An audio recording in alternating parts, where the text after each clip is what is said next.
শুভ সন্ধ্যা সবাইকে। কেমন আছো? আশা করি সবাই ভালো আছো, আর আমি অনেক ভালো আছি। তো আজকে তোমাদের সাথে একটি পাম্পার ভিডিও নিয়ে এলাম, সেটি হলো সিদ্ধ পিঠে।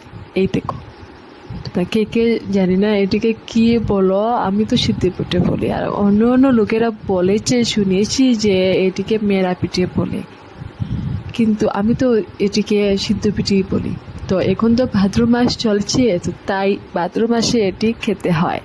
আর সিদ্ধ পিঠেটা আজকে বানানো হবে, তো আমরা খাবো আর তোমরা দেখবে। তো কে কে খাবে চলে আসো। আর এদিকে আমি তো বানাতে পারিনি, আর মানে আমার শাশুড়ি মা, দিদি শাশুড়ি এরা মিলে বানাবেন, আর আমি বসে বসে দেখবো। এই দেখো কত সুন্দর সাজ দিয়েছেন ওরা, এই দেখো কত ভালো লাগে দেখতে, ঠিক না?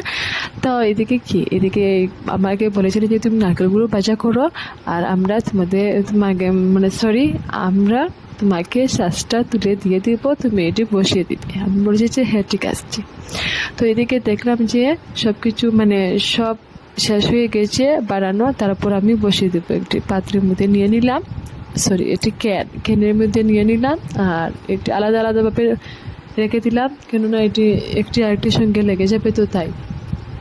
তো সবটি আলাদাভাবে রেখে দিলাম, তারপর তো বসিয়ে দিব। আর তোমরা কে কে সিদ্ধ পিঠেটা আজকে বানানো হওয়ার বাসাতে অবশ্যই কমেন্টে জানাবে, আর কে কে খাবে চলে আসবে, আর কার কার ভালো লাগে এটি অবশ্যই কমেন্টে জানাবে। তো দেখো কত সুন্দর হয়। তারপর তো গরম জলটা বসিয়ে দিলাম, তারপর ওটা পিঠেগুলো বসিয়ে দেবো, আর তারপর তো কি চটপট করা হয়ে যাবে, আমরা খেয়ে নেব সিদ্ধ পিঠে। তো বসিয়ে দিলাম এটি, আর চটপট করে এটি হয়ে যাবে। তারপর কি বসিয়ে তো দিলাম, তারপর একটু 5-10 মিনিট পর এটি উঠিয়ে দেখবো যে হয়েছে কি না। এই দেখো, তো এক ক্যান তো হয়ে গিয়েছে, তারপর আরেক ক্যান বসাতে লাগবে। তো এটি নামিয়ে আমি আরেকটি বসিয়ে দিলাম, তো এটিও হয়ে গিয়েছে। এই দেখো সিদ্ধ পিঠে। তো আজকের ভিডিও এতটুকু রয়ে গেল, তোমরা সবাই বলবে ভিডিওটি কীরকম হয়েছে। টাটা।